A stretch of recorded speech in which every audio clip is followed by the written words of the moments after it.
ومن يضلل فلا هادي له ونشهد أن لا إله إلا الله وحده لا شريك له ونشهد أن سيدنا وشفيعنا محمدا عبده ورسوله أرسله الله تعالى بالحق بشيرا ونذيرا وداعيا إلى الله بإذنه وسراجا منيرا أشهد أنه صلى الله تعالى عليه وآله وأصحابه وبارك وسلم بلغ الرسالة وأدى الأمانة ونصح الأمة وكشف الأمة. أما بعد فأعوذ بالله السميع العليم من الشيطان الرجيم. بسم الله الرحمن الرحيم. وما جعلنا القبلة التي كنت عليها إلا لنعلم من يتبع الرسول ممن ينقلب على عقبيه. دوشی پڑھے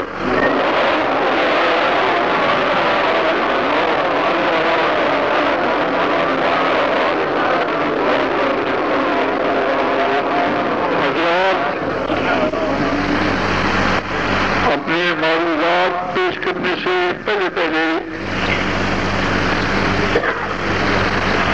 یہ وجہ بیان کرتا ہوں کہ میں عظیم مولانا عمر صاحب سے پہلے کیوں بیان کر رہا ہوں. ایک وجہ تو یہ ہے کہ مولانا صاحب کی تقریر کے بعد اگر میری تقریر ہوگی تو جو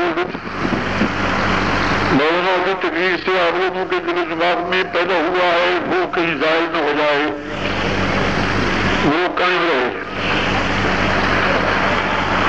ویسے یہ ہے کہ میری طبیعت کچھ علیل ہے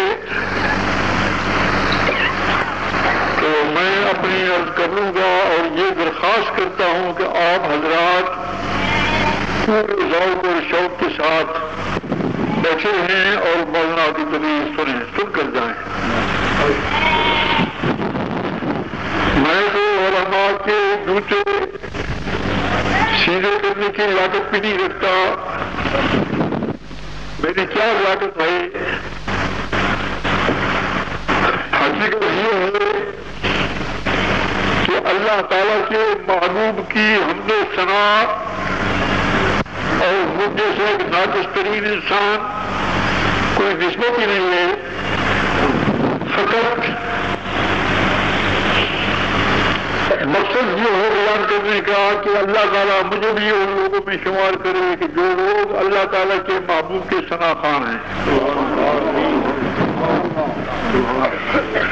یوسف کی خریداری کے لیے اگر کوئی بوڑھیا اٹی لے جاتی ہے سود کی، اس کا یہ معنی نہیں ہوتا کہ یہ یوسف کی قیمت ہے، بلکہ یہ معنی ہوتا ہے اور یہ مقصد ہوتا ہے کہ یوسف کے خریداروں میں اپنے آپ کو شمار کرتی ہے. میرا دل و دماغ اور زبان اس قابل نہیں کہ میں خدا کے محبوب کی ثنا کروں،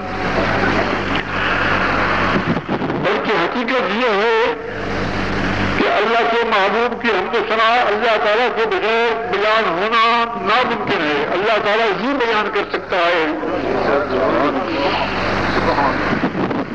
جب تک حقیقت معلوم نہ ہو، کسی چیز کی اور ماہیت معلوم نہ ہو تو اس چیز کی تعریف نہیں ہو سکتی. حقیقت محمدیہ کا واقف عالم اللہ ہے، تو اللہ تعالیٰ جو حضور کی حمد و ثنا کرتا ہے اسی کا شان ہے اور اسی کو حق ہے. اسی لیے میں اپنی طرف سے کچھ بیان نہیں کروں گا. اللہ تعالیٰ نے جو اپنے محبوب کی شان بیان فرمائی ہے میں وہی بیان کروں گا. اس سے اندازہ لگایا جا سکتا ہے کہ حضور کا رب خدا، حضور کا خالق و مالک جب اپنے پیارے عبد کو یہ شان بخش رہا ہے کہ حضور کے غلاموں کو کس قدر حضرت کی عزت و شان بیان کرنا چاہیے. مگر اللہ کما کان حقہ بعد خدا بزرگی کس کا مختصر.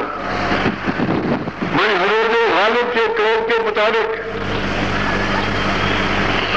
یہ بیان کروں گا. غالب ثناء خواجہ بیزداں گزاشتے کہاں ذات پاک مرتبہ دان محمد است.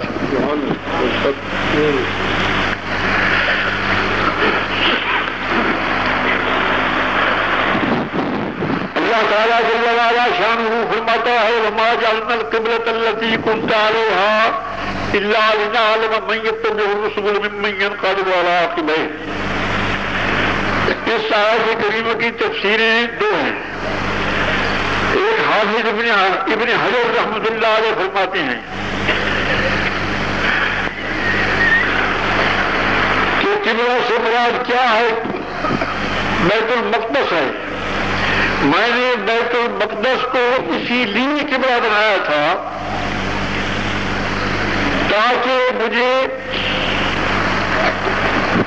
علم ظاہری کے لحاظ سے اس بات کو واضح کروں کہ میرے رسول میرے محبوب کا کون متبع ہوتا ہے.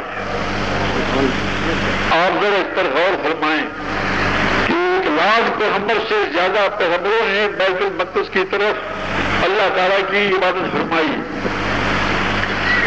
بیت المقدس کی طرف متوجہ ہو گئے، اللہ تعالیٰ کی بندگی فرمائی. تو کتنی شان ہے اس قبلہ اول کو. اور پھر خدا فرماتا ہے کہ میں نے آج کے دن کے لیے اس کو اتنی مدت تک قبلہ بنائے رکھا تاکہ میں اس بات کو ظاہر کروں لوگوں کے سامنے کہ میرے محبوب کی کیا شان ہے. اس لیے بنایا تھا تاکہ حضور کے متبع کون ہوتا ہے، کون تعمیر کرتا ہے قبلہ کی طرف.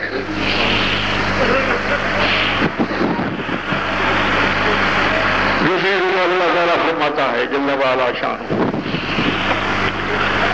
فلا وربك لا يؤمنون حتى يحكموك فيما شجر بينهم. فرماتا ہے مجھے قسم ہے تیرے رب کی، رب العشری فرمایا اور رب الکعبہ بھی فرمایا. مجھے تیرے رب کی قسم ہے کہ اس سے اللہ تعالیٰ اپنی شان ظاہر فرمایا کہ اللہ وہ ذات ہے جو محمد رسول اللہ کا رب ہے. نعرہ تکبیر،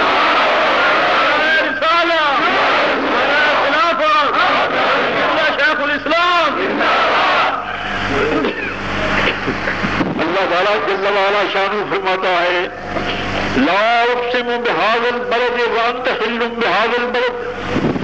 اس کی بھی 2 تفسیر ہیں. ایک چیز یہ ہے کہ جیسا نحو کا عام قاعدہ ہے کہ قسم سے پہلے لا زائدہ ہوتا ہے جس کو لا قسمیہ کہتے ہیں، جس کا یہ معنی ہے کہ مجھے قسم ہے اس شہر مکہ کی، میں قسم اٹھاتا ہوں اس شہر مکہ کی. لیکن ہر وقت نہیں، جس وقت اے میرے معبود تیری یاد اس شہر میں ہو تو اس وقت میں اس شہر کی قسم اٹھاتا ہوں. کعبہ شریف بھی موجود ہے، رکن یمانی بھی موجود ہے، حجر اسود بھی موجود ہے، بئر زمزم بھی موجود ہے، مقام ابراہیم بھی موجود ہے. لیکن خدا فرماتا ہے مجھے اس کی کوئی ضرورت نہیں ہے، میں تو اس وقت اس شہر کی قسم اٹھاتا ہوں کہ جب میرا محبوب اس شہر میں ہو.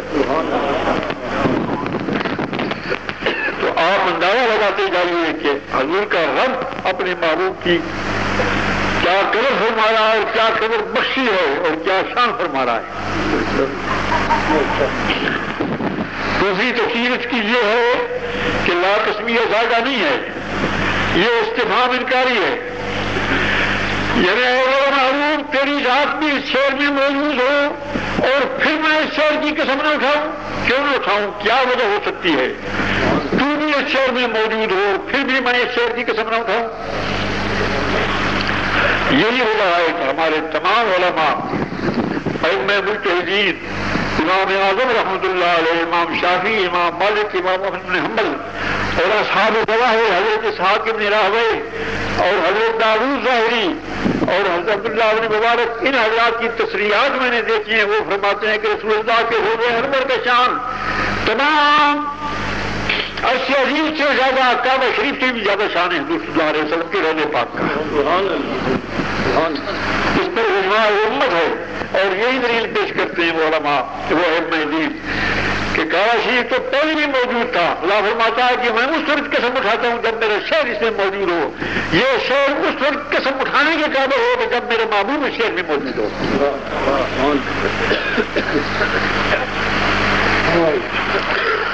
یہ تو اللہ تعالیٰ بیان فرما رہا ہے اپنے محبوب کی شان. اب بتاؤ میں اور تو کیا خدا کے محبوب کی شان بیان کریں گے؟ ہم نہیں بیان کر سکتے، ناممکن ہے. جلدی پڑھ لیں.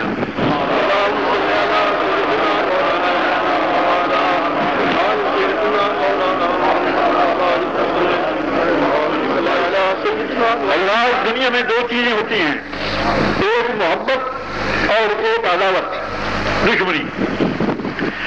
ان دونوں چیزوں کے تقاضے الگ الگ ہیں، ان کے اثرات بھی الگ الگ ہیں. محبت کا تقاضا یہ ہوتا ہے کہ جس کے ساتھ محبت ہو آدمی چاہتا ہے کہ اس کا ذکر کرتا رہے اور اس کا ذکر سنتے رہے، اور جو اس کا ذکر کرے اس کو پسند آئے، اس کا دل شاد خوش ہو، دل اس کا کھلے. یہ محبت کا تقاضا ہے. اور دشمنی کا بھی ایک تقاضا ہوتا ہے کہ انسان دشمن کی تعریف نہیں سن سکتا، دشمن کی تعریف نہیں کر سکتا. کوئی شخص کسی دشمن کی تعریف کرے کسی کے سامنے، وہ اس کو اپنی مجلس سے اٹھا سکتا ہے تو اٹھا لے گا، ورنہ خود اٹھ جائے گا. اپنے کانوں سے دشمن کی تعریف کو نہیں سن سکتا. آپ اندازہ لگائے کہ کوئی شخص کرایہ خرید کرتا ہے اس مقصد کے لیے کہ مجھے کہیں یہ مل جائے کہ خدا کے محبوب میں یہ عیب تھا، نقل کفر نواسا، یہ نقص تھا، یہاں علم کی کمی تھی، یہاں شان میں کمی تھی، یہ بات نہیں جانتے تھے. مقصد اس کا یہ ہوتا ہے کتابیں خرید کرنے کا اور پڑھنے اور پڑھانے کا، کہ بلند آواز کے ساتھ لوگوں کو کانوں تک یہ پہنچایا کہ اللہ کے محبوب جس کے طفیل اللہ تعالیٰ نے حسن پیدا کیا، خلق تمام مکارم پیدا کیے، جس کے طفیل اللہ تعالیٰ نے بہشت کو پیدا کیا، جس کے طفیل اللہ تعالیٰ نے جنت کو پیدا کیا، جس کے طفیل اللہ تعالیٰ نے اپنی ربوبیت کو ظاہر فرمایا، جس کو اللہ تعالیٰ نے خزائن آسمانوں اور زمینوں کی چابیاں عطا فرما دی. خلقت مبرئا من كل عیب كأنك قد خلقت كما تشاء. اس ذات پاک کے کمالات کی زندیں تلاش کرنا، اس ذات پاک کے متعلق برا عقیدہ تو خیر ہے ہی، برا عقیدہ پیدا کرنا یہ ہے دشمنی کا تقاضا. آپ دیکھیں کسی شخص کی محبت اپنے والد کے ساتھ ہے تو کوئی شخص اس کے والد کی تعریف کرے گا تو وہ کہے گا کہ بالکل ٹھیک کہتا ہے، تو بھائی بہت اچھا آدمی ہے. اور کسی کے دشمن کی تعریف کرے گا تو بتاؤ وہ سن سکے گا؟ کبھی نہیں سن سکتا وہ. تو بس یہ فرق ہے.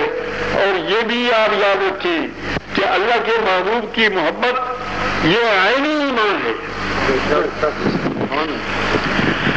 اور حضور کے ساتھ محبت نہ ہونا یہ عین کفر ہے.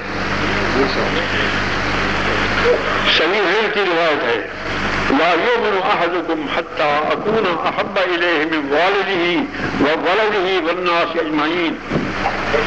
تم میں سے کوئی ایماندار نہیں ہو سکتا تاوقتے کہ اس شخص کے دل میں میری محبت اس کے باپ سے زیادہ نہ ہو، اس کے بیٹے سے زیادہ نہ ہو، تمام لوگوں سے زیادہ نہ ہو. اتنے تک کوئی بھی مسلمان نہیں ہو سکتا. ہمیشہ حج کرتا رہے، ہر سال حج کرتا ہے، ہر وقت سجدے کر رہا ہے، تمام مال لٹا رہا ہے، جہاد کرتے کرتے قتل ہو گیا ہے، لیکن حضور کی محبت سے معلوم ہے کہ وہ کافر ہے. اس پر اجماع امت ہے. گناہگار سے گناہگار ہے لیکن حضور کی محبت کی نعمت عظمیٰ اس کو نصیب ہے تو وہ پکا مسلمان ہے. نعرہ تکبیر،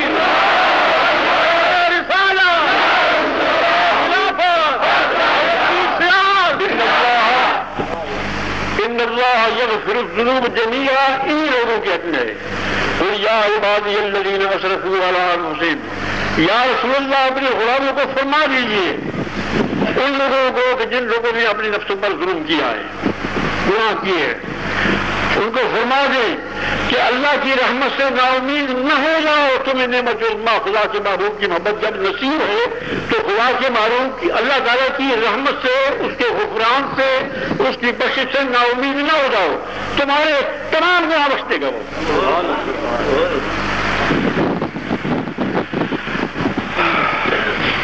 تو وہ محبت ہی اصل چیز ہے، اللہ تعالیٰ سے خدا کے محبوب کی محبت مانگو۔ اب یہ کہا جائے کہ خدا کے محبوب کا نام آتا ہے، تم چونتے کیوں؟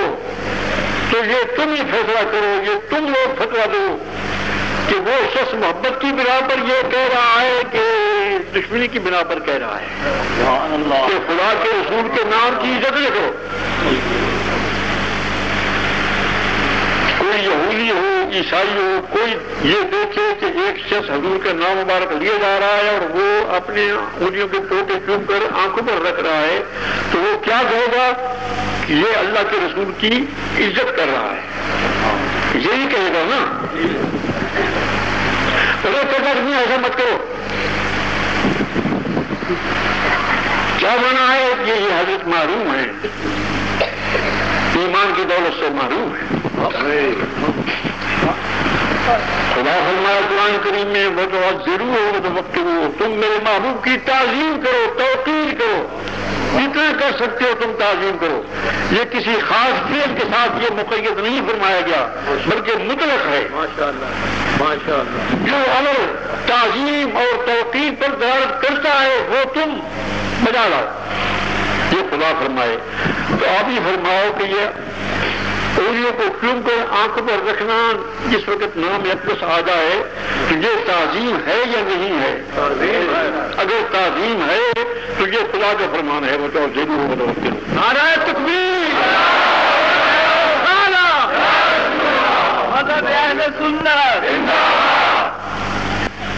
کوئی شخص کہتا ہے کہ میاں یا رسول اللہ نہ کہو، اگر پوچھا جائے ان سے تو بس یہ وہی ہوتے ہیں جو ہمیں معلوم ہے ان کے علم،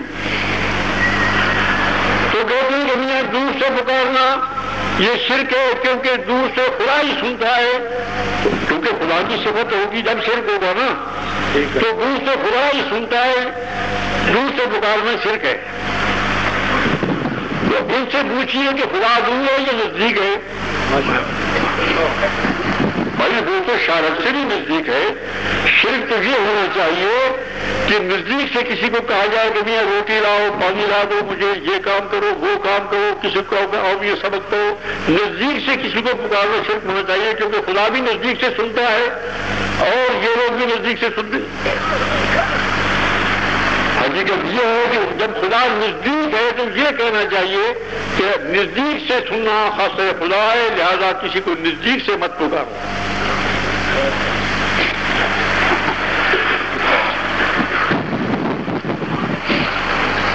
لیکن نہیں جانتے کہ اللہ تعالیٰ نے اپنے محبوب کو کیا رتبہ بخشا ہے۔ اللہ تعالیٰ نے اپنے محبوب کو اپنے اسماء گرامی بخش دیے ہیں۔ رؤوف الرحیم یہ خدا کا نام ہے ہی نہیں ہے۔ بسم اللہ شریف میں دیکھیے بسم اللہ الرحمن الرحیم، اور اللہ تعالیٰ فرماتا ہے کہ میرے رسول رؤوف الرحیم ہے، قرآن کریم میں دیکھیے وبالمؤمنین رؤوف الرحیم لقد جاءکم رسول من انفسکم عزیز علیہ ما عنتم حریص علیکم بالمؤمنین رؤوف الرحیم۔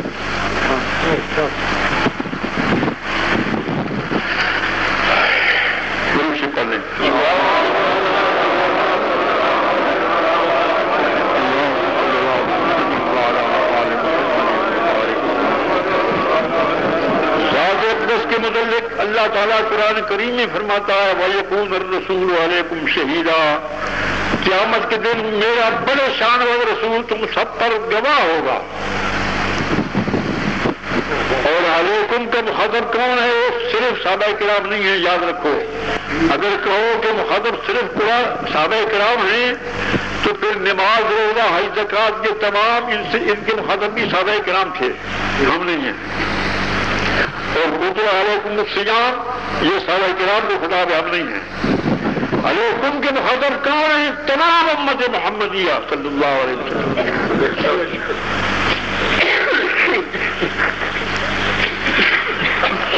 تم سب کے گواہ ہوں گے۔ گواہ کس مال کے ہوں گے؟ ہمارے اچھے اعمال کی گواہی دیں گے، بدعمالیوں کی گواہی دیں گے۔ اور عمل کیا ہوتے؟ ایک عمل ہوتا ہے زبان کا، ایک ہاتھ پاؤں کا، اور ایک عمل ہوتا ہے دل کا۔ ایک شخص کے دل میں یہ ہے کہ میں حل کروں گا، نہیں کر سکا۔ ایک شخص کے دل میں یہ ہے کہ میں فلاں غریب کو اتنے روپے دوں گا، نہیں دے سکا، پہلے مر گیا ہے، تو اس پر اس کو ثواب ملے گا یا نہیں ملے گا؟ یقیناً ثواب ملے گا۔ انما الاعمال بالنیات۔ تو اس کی بھی رسول اللہ گواہی دیں گے کہ میرے رسول گواہ ہوگا تم سب پر کہ فلاں میری امتی کے دل میں یہ اچھا خیال آیا تھا، فلاں کے دل میں یہ اچھا خیال آیا تھا۔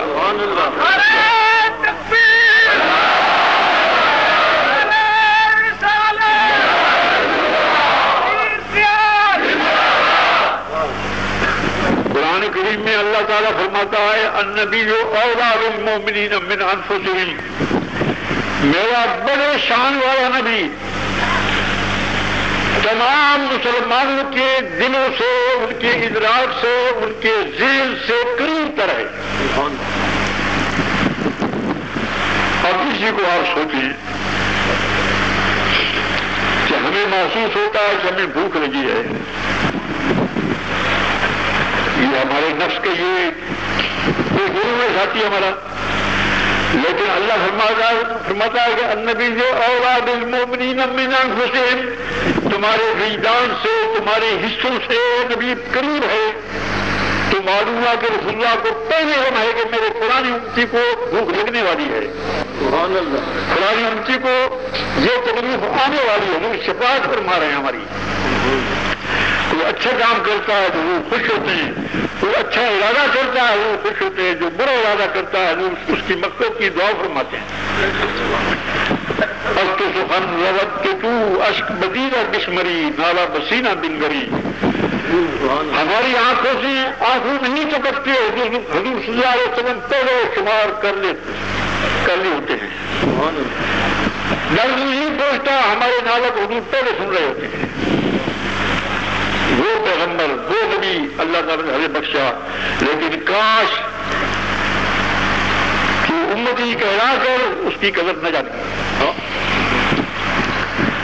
ان لوگوں کے لیے میں کوئی دلیل پیش نہیں کر رہا، ان کے لیے دعا کرتا ہوں کہ اللہ تعالیٰ ان کی مرض یہ دور کرے، اور اللہ تعالیٰ ان کے دلوں سے اپنے رسول کے متعلق غیظ و غضب ہے، کینہ عداوت ہے، بغض ہے، یہ دور کرے، ان مرض سے ان کو پاک کرے، ان کو ہدایت فرمائے۔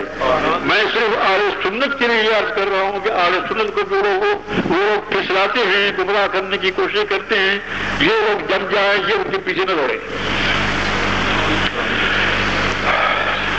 اور شہر سلوال کو وہ تجدد پسند مشہوری ہے، تو وہ بھی اس قسم کی جدت کو چھوڑے۔ اللہم صلی علی سیدنا محمد وعلی آل محمد وبارک وسلم۔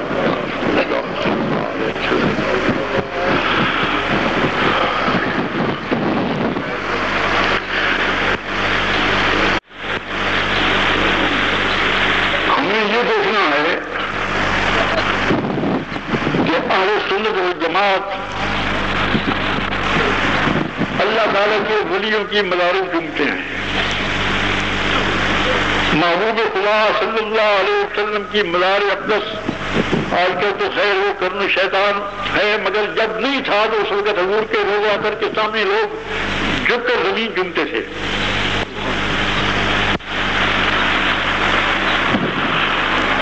تو یہ کہنا کہ یہ شرک ہے، تو یاد رکھیے یہ شرک فتویٰ ہم پر نہیں ہے، یہ شرک کا فتویٰ صحابہ کرام پر ہے، یہ شرک کا فتویٰ نجوم الاہتداء پر ہے۔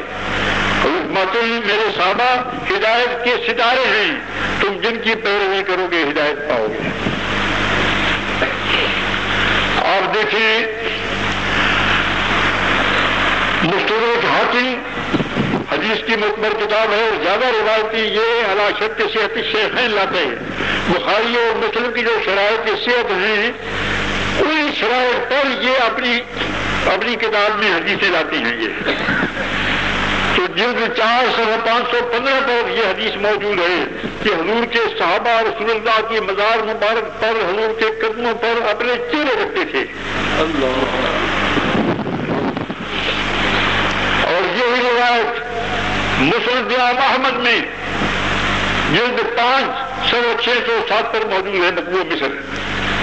اور یہی روایت اس سے زیادہ امام بدر الدین عینی جلد 4 صفحہ 422 پر موجود ہے. یہ صحابہ کرام کا تعامل تھا. اب بتائیے کہ کوئی یہ کہے کہ میاں قبروں کو کیوں منع شرک ہے تو بتاؤ ان جاہلوں کا فتویٰ کس پر ہے؟ یہ صحابہ کرام پر ہے، اکابر امت پر ہے، نجوم الاطلاع پر ہے. دعوت کرتے ہیں صحابت کی محبت. ہاں یہ دعویٰ ہے.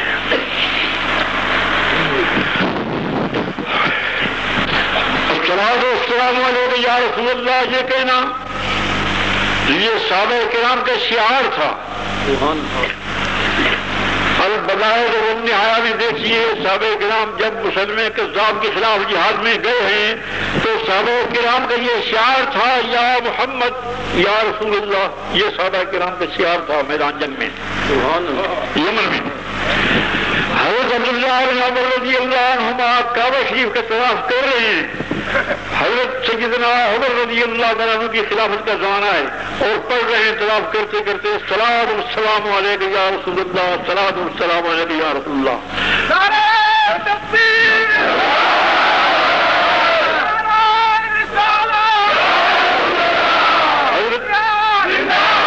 حضرت مقداد اور حضرت کعب رضی اللہ تعالیٰ عنہما اس سے روایت ہے کہ جس مسجد میں جہاں بھی آتے تھے یا رسول اللہ الصلاۃ والسلام علیک یا رسول اللہ یہ کہتے تھے.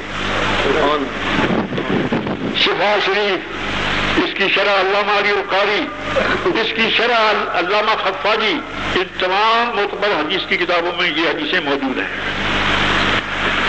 تو کہو کہ صلاۃ والسلام علیک یا رسول اللہ کہنا شرک ہے، یعنی صحابہ کرام پر فتویٰ شرک ہے.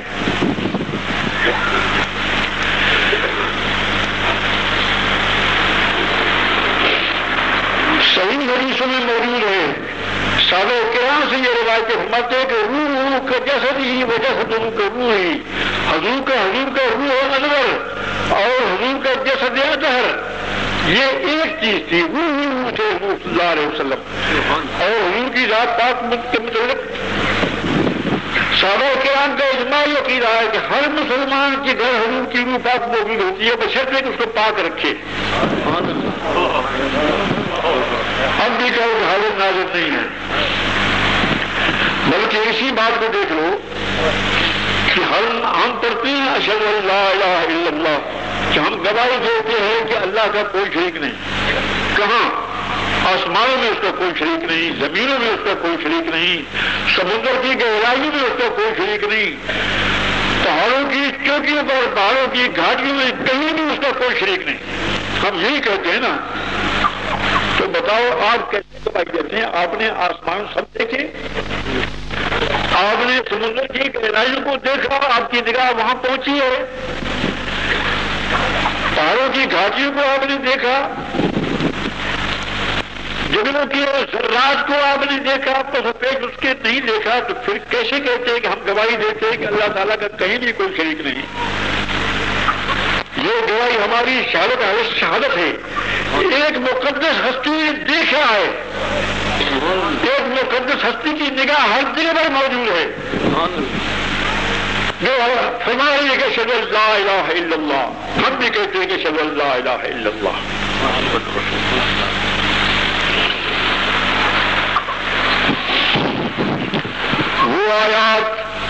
وہ آیات کے یا تو مشرکین کے متعلق ہے یا نجومی اور جفری اور ان لوگوں کے حسابیوں کے متعلق ہے.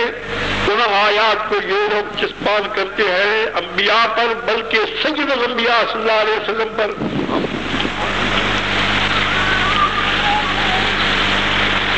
نجوم کے اعتبار سے، جفر کے اعتبار سے، کسی حساب کے اعتبار سے یہ جنوں کی خبروں سے غیب کی باتیں بتاتے تھے.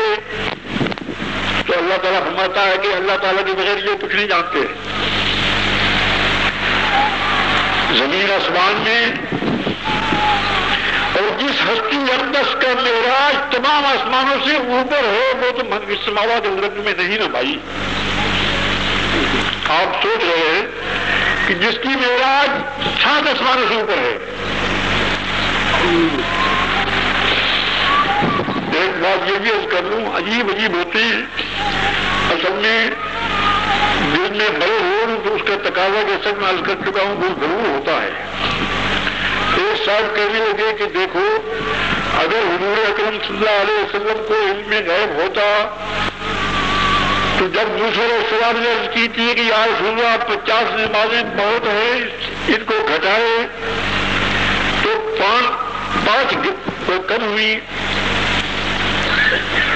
پھر عرض کی کہ یا رسول اللہ 45 بھی بہت ہے اس کو بھی گھٹائے پھر 5 کم ہوئی. پھر اسی طریقے پر 9 دفعہ حضور تشریف لے گئے، 9 دفعہ 5 کم ہوتی ہوتی ہیں، آخر 5 آ کر رہ گئی. اللہ تعالیٰ موسیٰ علیہ السلام کا بھلا کرے بھائی، انہوں نے بڑی مہربانی کی تھی، وہ تو بالکل صفایا کرنے والے تھے. مگر خیر ہمارے یہاں حل کو دیکھ رہا تھا خدا کا پیغمبر، تو وہ کہتے ہیں کہ اگر حضور کو علم ہوتا تو پہلی دفعہ عرض کرتے تھے کہ یا رسول اللہ 50 ہوتے بس 5 کافی ہیں. یہ بار بار آنے جانے کی اور بار بار اللہ تعالیٰ کی زیارت کرنے کی اور بار بار جناب حضرت اللہ فقان کعبہ کوثر کا قرب حاصل کرنے کی یہ کیوں تکلیف فرمائی؟ لوگوں کو یہ تکلیف محسوس ہوتی ہے، مگر حقیقت موسیٰ علیہ السلام جانتے تھے. یہ ان سے پوچھو، موسیٰ علیہ السلام جانتے تھے کہ یہ وہ ہستی ہے کہ جیسا چاہے کرا سکتا ہے، جو چاہے کرا سکتا ہے.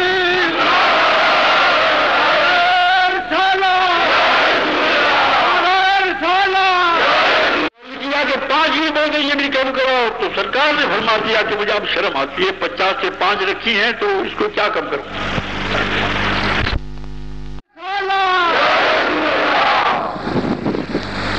تو عرض کیا کہ 5 ہی بولتے یہ بھی کم کرو تو سرکار نے فرما دیا کہ مجھے اب شرم آتی ہے، 50 سے 5 رکھی ہیں تو اس کو کیا کم کروں.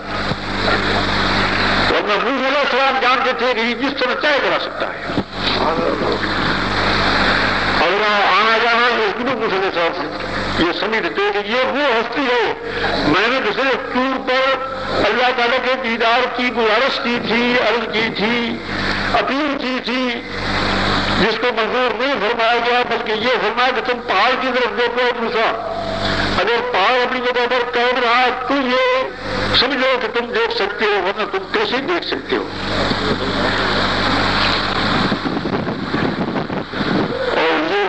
ہے کہ جتنی دفعہ چاہیں جس وقت چاہیں جا سکتے ہیں. موسیٰ علیہ السلام میں لال کے ذکر آ گیا تو موسیٰ علیہ السلام نے درخواست یہ کی تھی آئے نہیں مجھے اپنا آپ دکھاؤ، مجھے اپنی زیارت کراؤ. تو اللہ تعالیٰ نے یہ بھی فرمایا کہ میں کبھی نہیں دیکھا جا سکتا، یہ نہیں فرمایا کیونکہ دیکھنے والی ایک ہستی ہے. اے موسیٰ تم نہیں ہو، ایک اور ہستی ہے دیکھنے والی. موسیٰ سے ہوش رفت بیک پر طویل صفات تو ایسی ذات میں نگری در تبسمی. حقیقت یہ ہے اگر اللہ تعالیٰ مجھے معاف فرمائے اور حضرت جبریل امین بھی مجھے معاف فرمائیں تو میں یہ گستاخی کی نیت سے نہیں بلکہ اظہار واقعہ کی غرض سے یہ عرض کروں گا کہ حقیقتاً سدرۃ المنتہا کے مقام تک حضرت جبریل علیہ السلام کو بھی رسول اللہ کا مطلب معلوم نہیں تھا کہ کیا ہے.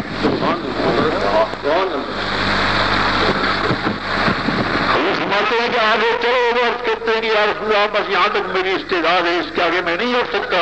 مال کے سر کے برابر بھی اگر ہوں تو جلدی رب العالمین کی مجھے گرا کر رکھے گی، میں آگے نہیں آ سکتا. اگر اس بات سے اگر یہ نہ کہتا اور میرے ساتھ چلتا تو میں اس کو کعبہ کو سین تک لے جاتا. تو کیا تکمیل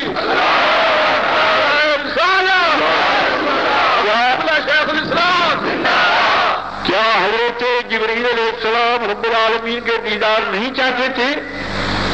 یقیناً چاہتے تھے، ان کی عین یہ مدعا تھا، ان کا یہ تقاضا تھا طبیعت کا، مگر یہ مرتبہ اس وقت ان کو حاصل نہیں تھا کہ میں کس ہستی کے ساتھ جا رہا ہوں، یہ کون ہستی ہے، یہ محبوب ہے، یہ وہ ہستی ہے جس کے طفیل اللہ تعالیٰ نے تمام کائنات کو پیدا کیا ہے۔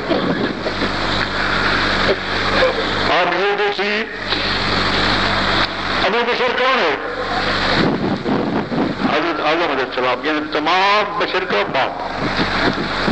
اللہ تعالیٰ فرماتا ہے انی خالق بشرا، اب میں بشر کو پیدا کرنے والا ہوں۔ تو سب سے پہلا بشر حضرت آدم علیہ نبینا علیہ السلام ہے، جو مسجود ملائکہ ہیں، جن کو سجدے کرنے کا حکم ہوا تمام ملائکہ کو، اجمعون کلہم ملائکہ نے سجدہ کیا، گر کر سجدہ کیا۔ حضرت ابو بشر جب آدم علیہ السلام پیدا ہوئے، انہوں نے دیکھا عرش معلیٰ کی تندیروں پر یہ لکھا ہوا تھا لا الہ الا اللہ محمد رسول اللہ۔ کنز الامات کی روایت باقی دوسری کتابوں میں بھی آئی ہے۔ تو پوچھتے ہیں اللہ لا الہ الا اللہ کا معنی تو مجھے معلوم ہے، تیرے غیر کوئی الہ نہیں ہے، مجھے فرما دو محمد رسول اللہ کا کیا مطلب ہے؟ تو یہ نہیں فرمایا گیا کہ وہ ایک پیغمبر ہوگا، تیری اولاد میں سے ہوگا، یہ نہیں فرمایا گیا، بلکہ کس حد تک تعبیری کلمات تھے۔ یا آدم لولا محمد لما خلقتک، اے آدم اگر محمد نہ ہوتا تو میں تمہیں بھی پیدا نہ کرتا، تم تو طفیلی ہو محمد کے صلی اللہ علیہ وسلم۔ تو وہ طفیلی ہستی تھی، اس میں تمام ملائکہ گر کر سجدہ کر رہے ہیں، اور جس کے طفیل آدم علیہ السلام پیدا ہوئے، مسجود ملائکہ پیدا ہوئے، اس ہستی کے ادب و تعظیم بدعت ہے، شرک ہے۔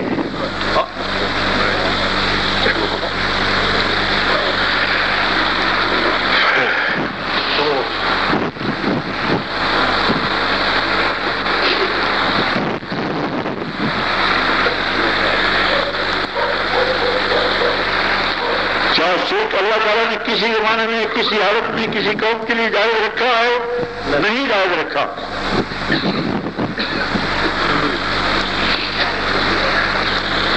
اور فرشتوں سے زیادہ کون وہ ہو سکتا ہے؟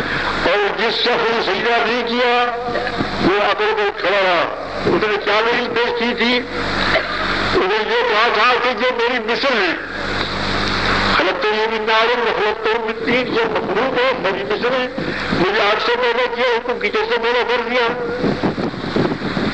تو میں ایک مخلوق کے سامنے مخلوق کا سر نگل نہیں ہو سکتا، مخلوق کے سامنے مخلوق سجدہ نہیں کر سکتی، تو خالق ہے، تو حکم کر، سجدہ کر کر میں زمین و آسمان کو بچا کر رکھ دوں گا۔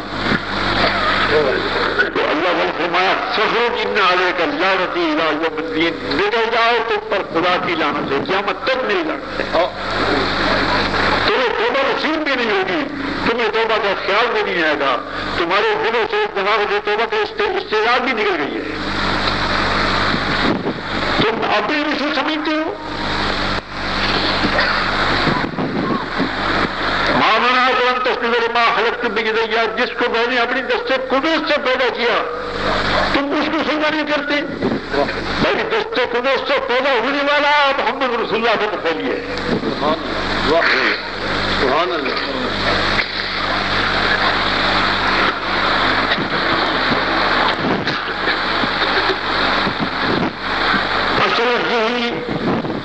یہ تو الگ بات ہے کہ یہ لوگ بہت ناواقف ہیں علوم دینیہ سے، آداب شرعیہ سے، جو ہر بات پر بدعت، ہر بات پر شرک، جس چیز کا علم نہ ہو وہ حدیث معلوم نہ ہو بدعت ہے،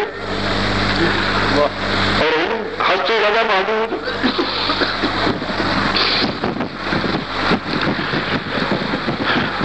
تو ابو بشر تو فیضی ہیں، حدیث صحیح میں آتا ہے، حضرت بات صلی اللہ علیہ وسلم کنت نبی آدم منجبر فی دینہ، مائی اس وقت نہیں تھا جب حضرت آدم کیچڑ میں گنجے ہوئے تھے. کچھ تو نہیں جب آدم بہت ماں اور تین، میں اس وقت بھی نہیں تھا جب آدم پانی اور مٹی میں تھے. جسم بھی نہیں بنا تھا اس وقت میں نبی تھا صلی اللہ علیہ وسلم. اللہ ضرور سے پڑھ لے. اللہ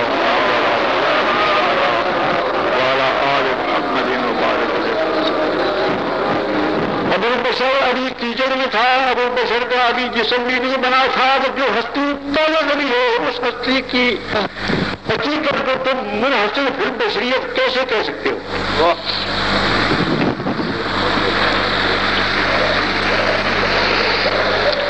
لباس بشری ہے.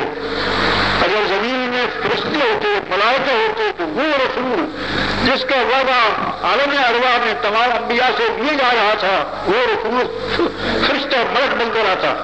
مگر کیونکہ زمین پر انسان ہے اس لیے وہ انسانی لباس میں آیا. مگر کیسے لباس میں آیا؟ محمد بشر اللہ کل بشر کل یاقوت حجر اللہ کل حجر. بشر ہے لیکن بشر نہیں ہے باقی بشر کی طرح. جیسے یاقوت پتھر ہے، یاقوت کیا ہے؟ پانی نہیں ہے، آگ نہیں ہے، مٹی نہیں ہے، ایک پتھر ہے. لیکن تم کیا سمجھو یہ پتھر ہے؟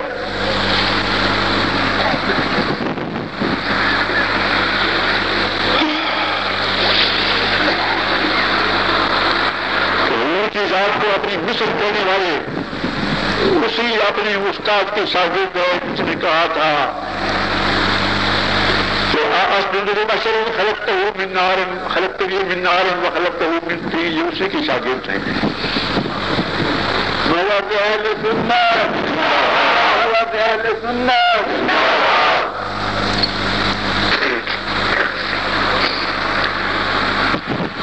شیخ المحدثین امام المحدثین شیخ عبدالرحمن دستگیری رحمۃ اللہ علیہ فرماتے ہیں کہ وہ اندر کا مرتبہ تو اعلیٰ سے اعلیٰ ہے، ادراک سے بڑا تر ہے. حضور کے نالون مقدس کا شان ایسا ہے کہ انسان بیان نہیں کر سکتا. نالون مقدس کا نقش یہ تمام کائنات اس کے طفیل ہے. حضور کے نالون مقدس نہیں، نالون مبارک کے نقش کے طفیل ہے.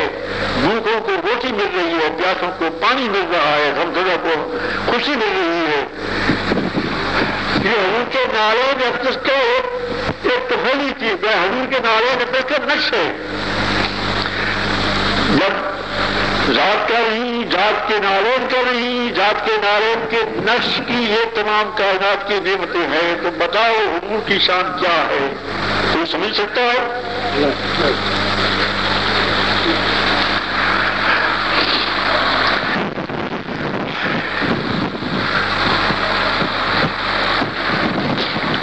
اور یہ بھی عرض کروں کہ جتنے معجزے اللہ تعالیٰ نے پہلے پیغمبروں کو عطا فرمائے ہیں جن پر ہم سب مسلمانوں کا ایمان ہے اور وہ لوگ تمام خدا کے سچے پیغمبر تھے، تمام کے تمام لوگ جو جتنے آپ جس پیغمبر کے دیکھیں تو وہ معدوم ہیں.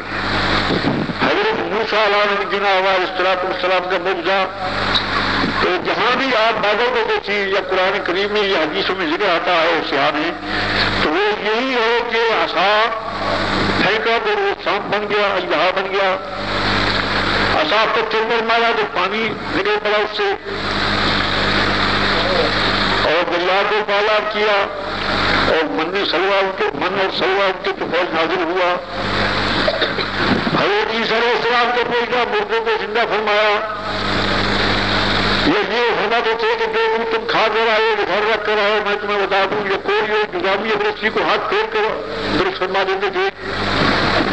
داؤد علیہ السلام کا معجزہ کہ فولاد کو بالکل موم کر دیتے تھے اپنے ہاتھ مبارک مقدس میں لے کر، اور زبور پڑھتے تھے دریا کا بہاؤ رک جاتا تھا.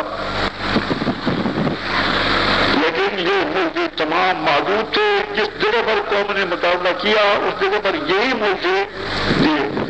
وہ ہستی جس نے فرمایا سلونی معاشی تم جو چاہو مجھ سے پوچھو، وہ ایک ہستی ہے محمد رسول اللہ کی. نعرہ تکبیر،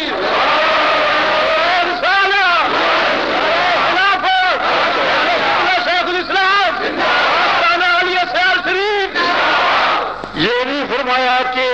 اگر تم مجھے پیغمبر نہیں مانتے تو آؤ دیکھو کہ میں یہ کرتا ہوں، میں وہ کرتا ہوں، یہ نہیں، تم جو جاؤ پوچھو، سننی ماشے تم جو جاؤ پوچھو۔ چنانچہ کسی نے یہ کہا کہ میرا باپ کون ہے؟ حضور نے کہا کہ تیرا باپ حذیفہ ہے۔ میری اونٹنی بتاؤ کہاں ہے؟ فلاں جنگل میں، تینوں کے دست کے ساتھ اس کی مہارت کی ہوئے، جاؤ پکڑ لو۔ اگوری رات میں مختلف پہاڑوں سے کنکریاں چن کر اس میں بھی مٹھیاں بھی، اور ان کو ٹکڑا بیچ کر آتا ہے، کہتا ہے کہ جناب پیغمبر ہے، فرمائیے کہ میرے ہاتھ میں کیا بات ہے کہ میں کہوں یہ جو چیز تیرے ہاتھ میں وہ کہہ دے۔ یہی نہیں کہ حضور صلی اللہ علیہ وسلم یہ جان گئے تھے کہ اس کے ہاتھ میں کنکریاں ہیں، بلکہ حضور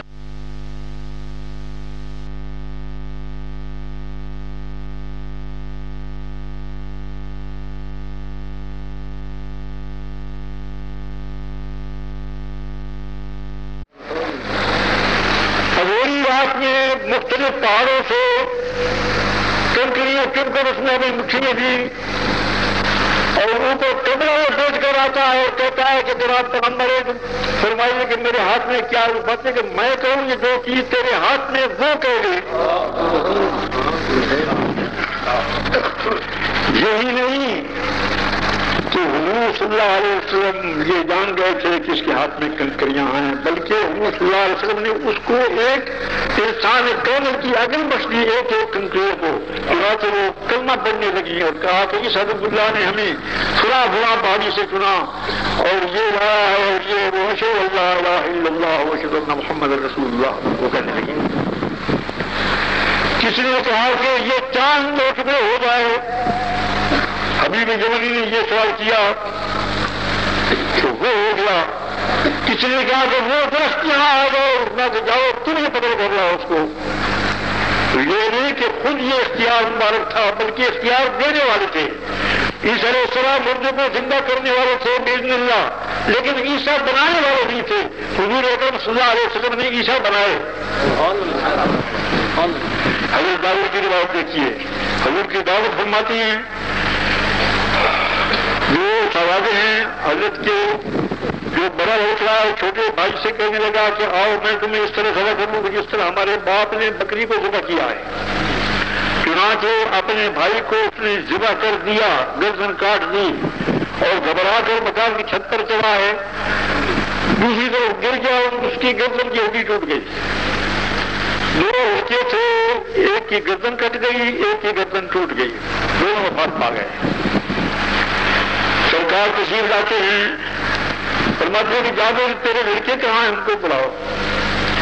پہلے وہ حضرت جی کی یا رسول اللہ وہ کھیل رہے ہوں گے کہیں آ جائیں گے، اور گھر منع کر دیا تھا کہ خبردار کوئی غم کا اظہار نہ کرنا، آنسو نہ بہانا، رسول اللہ تشریف لا رہے ہیں، حضور کی طبیعت مبارک پر کسی قسم کا تکدر نہ ہو جائے۔ جاؤ ان کو بلا رہا ہو، تو حضرت جابر سمجھتے تھے کہ یہ عیسیٰ نہیں، عیسیٰ بنانے والے ہیں۔ تو جابر کہا کہ بچے اٹھو، تمہیں رسول اللہ بلا رہے ہیں، تو دونوں اٹھ کر کھڑے ہو گئے اور آ گئے۔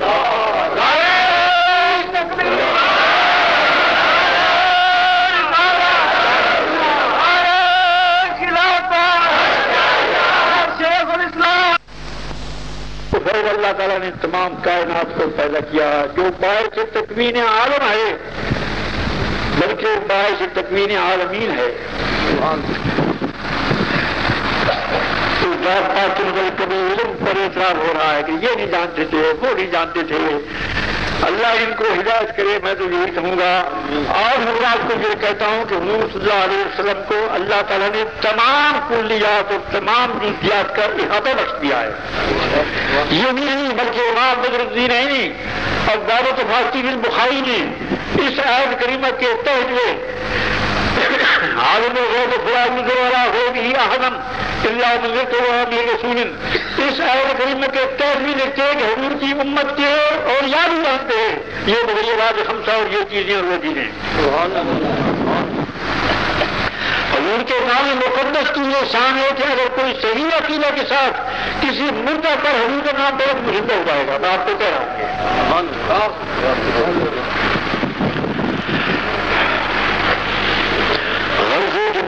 خدا بزرگ توئی قصہ مختصر تمام کائنات کا مختار کل فی الکل حضور محمد رسول اللہ کی ذات اقدس ہے.